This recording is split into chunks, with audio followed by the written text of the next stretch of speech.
ముఖ్యంగా పేద విద్యార్థులు చిన్న ఫీ రియంబర్స్మెంట్ కు ఆశపడి ఆర్థికంగా చాలా వెనుకబడిన విద్యార్థులు, బీడీ కార్మికుల పిల్లలు, చాలా రైతు పిల్లలు, చాలా పేద పిల్లలు మా దగ్గర ఉన్నారు.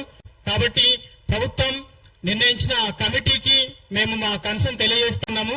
అదేవిధంగా మీరు మీ నిర్ణయాన్ని పునరాలోచించి విద్యార్థులను మళ్ళీ వాళ్ళ జీవితాల్లో మీరు తీసుకునే ఒక నిర్ణయం అనేది వాళ్ళ ప్రగతి పదంలో ఒక వెలుగు నింపాలి, కానీ ఒకటి చీకటి మార్గంలో గందరగోళంలోకి నెట్టొద్దని చెప్పి ప్రభుత్వాన్ని, ఆ కమిటీని మా టీపీ జాబ్ తరఫున మేము విజ్ఞప్తి చేస్తా ఉన్నాం. సార్,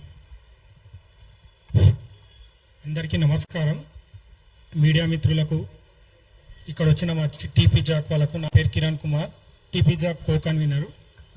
ఈరోజు ఒకటి ఆలోచిస్తే పాలిటెక్నిక్ విద్యలో 2024-25లో మన గవర్నమెంట్ పాలిటెక్నిక్స్ను ఇంజనీరింగ్ కాలేజ్ లాగా అప్డేట్ చేస్తూ ఉన్నది. 10 కాలేజీలను, అంటే మనకు ఓల్డ్ డిస్టిక్లో ఉన్న ఆ 10 కాలేజీలో ఉన్న ఓల్డ్ పాలిటెక్నిక్స్ను ఇంజనీరింగ్ కాలేజీ లాగా అద్భుతంగా తీర్చిదిద్దుతారు అన్నప్పుడు అందరం సంతోషంతో చాలా ఆనందంగా వ్యక్తం చేసిన పరిస్థితి.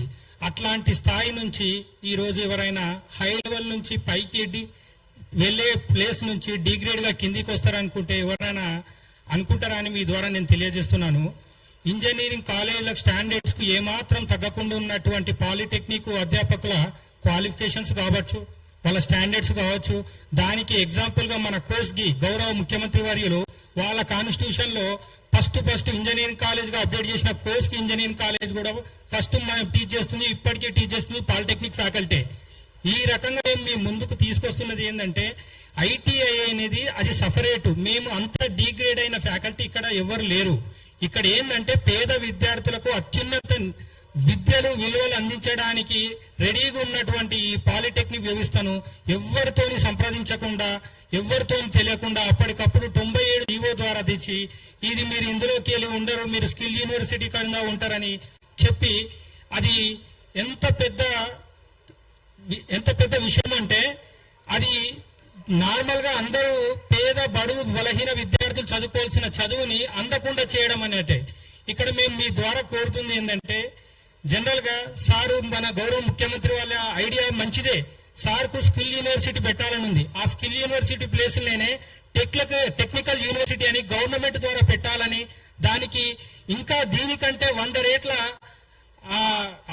అడ్మిషన్స్ కానీ దానికి అత్యున్నతంగా ఇప్పటి వరకు ఏ ముఖ్యమంత్రికి చెందని ఆ క్రెడిట్ ఈ ముఖ్యమంత్రి గారికి చెల్లుతుందని మీ ద్వారా తెలియజేస్తున్నాను.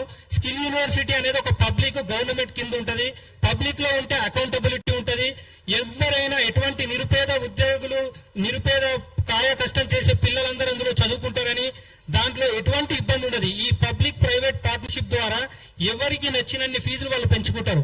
ఇక్కడ ఒక రకమైన ఒక స్థాయి వాళ్ళ పిల్లలే చదువుకోవడానికి ఆస్కారం ఉంటుంది, కానీ కింద మిడిల్ ఏజ్ ఇంకా పూరెస్ట్ ఆఫ్ ద పూర్ వాళ్ళు చదువుకోవడానికి ఇక్కడ రావడానికి రాదు. కాబట్టి మేము దాన్ని జీవో 97లో మాకున్న 4వ పాయింట్ ద్వారా పాలిటెక్నిక్లను అందులో నుంచి మినహాయించాలని, పునరాలోచించుకోవాలని నేను ఈ ద్వారా ప్రభుత్వానికి సానుకూలంగా తెలియజేస్తున్నాను. Thank you sir. ఒక్క నిమిషం, మా ఆందోళనను గమనించి మా పూర్వ ఎండిగా విఆర్ఎస్ తీసుకున్న సుధాకర్ రావు గారు పిల్లల తరపున పిల్లల కోసం మాట్లాడడానికి వచ్చారు. దయచేసి మీరు మాట్లాడండి సార్. అందరికీ నమస్కారం. ఆత్మీయ మీడియా మిత్రులకు నమస్కారం. ఈరోజు గవర్నమెంట్ తీసుకున్నటువంటి ఈ నిర్ణయం జీవో 97 సంబంధించి సమాజానికి, పాలిటెక్నిక్ విద్యార్థుల తల్లిదండ్రులకు ఒక మెసేజ్ ఇవ్వాలి. ఇది ఎంత న్యాయమైందనే విషయాన్ని నా వంతు కర్తవ్యంగా పూర్వ విద్యార్థిగా ఇక్కడ ముందుకు రావడం జరిగింది. ఫస్ట్ విషయం ఒకటి చెప్తా ఉన్నాను సమాజానికి. ఇక్కడ ఈ మీడియా సమావేశం పెట్టిన వాళ్ళు, నిన్న మొన్న ఉద్యోగం చేస్తున్న వాళ్ళు, రోడ్ల మీదకి వచ్చిన వాళ్ళు, ఈ జేఏసీ గురించి ఒకసారి మనం మాట్లాడితే, ఈ జేఏసీ ఇక్కడ కూర్చున్న వాళ్ళందరూ కూడా పాలిటెక్నిక్ కళాశాలలో లెక్చరర్లు. వాళ్ళ ఉద్యోగం ఎక్కడ పోదు, వాళ్ళ జీతం ఎక్కడ పోదు, వాళ్ళ గ్యారెంటీ ఎక్కడ పోదు. కనుక బాధ్యతగలటువంటి వ్యక్తులుగా ఈ సమాజానికి పాలిటెక్నిక్ కళాశాల అంతరైపోతే ఈ సమాజం ఏమైపోతుందనే ఉద్దేశంతో ఈ కార్యక్రమం తీసుకున్నారు. కాబట్టి ప్రజలమంతా, సమాజం అంతా ఈ న్యాయమైన డిమాండ్ కు సంపూర్ణ మద్దతు తెలపాల్సిన అవసరం ఉంది. ఎందుకోసం తెలపాల్సిన అవసరం ఉంది నేను ఒక చెప్తాను ఒక ఇంజనీర్గా. మిత్రులారా, ఈ పాలిటెక్నిక్ అనేది టెక్నికల్ విద్యలో సాంకేతిక విద్యకు ఫౌండేషన్, ఒక పునాది. దేశ నిర్మాణానికి, సమాజ నిర్మాణానికి ఒక పునాది ఎక్కడ పడుతుంది ఇంజనీర్లు అంటే పాలిటెక్నిక్ వ్యవస్థలో పడుతుంది. ఒక పాలిటెక్నిక్ విద్యార్థిగా నాకు తెలుసు, ఈరోజు ఈ కమిటీ ఏదైతే ఉందో వాళ్ళు ఈ రిపోర్ట్ ఏదైతే ఇచ్చిండ్రో ఒక విషయాన్ని మర్చిపోయినరు.